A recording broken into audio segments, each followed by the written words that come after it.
A real quick intro to setting up a degree wheel on a two-stroke engine. We'll use a piston stop. There's a lot of different types of piston stops that you can screw into your spark plug thread hole, and when you rotate the engine around, it'll stop the piston and stop the engine. I use a piece of flat bar on the Chemco engines. It works really well. So anyway, you rotate it around until the piston stops. Then you have a pointer here. I use a piece of solder that's been hammered and filed down. So I rotate it around until the piston stops, and then I will go ahead and loosen the nut on the degree wheel and set it to 0 with it in the same position it was in when the piston stopped there.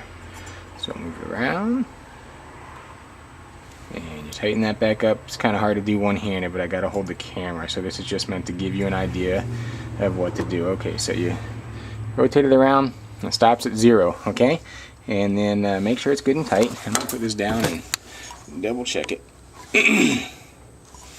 Alright, so you got that at 0. Rotate it all the way around the other way. And we can see it stops at 50 degrees after top dead center. So what we're going to do now is we're going to cut that 50 degrees in half and set it for 25 degrees.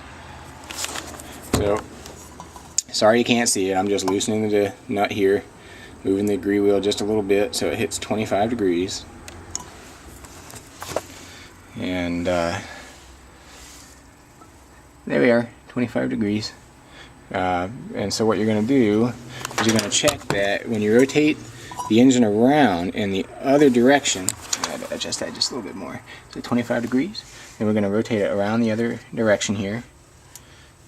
And I've got the magneto and flywheel on here. Normally you would take that off.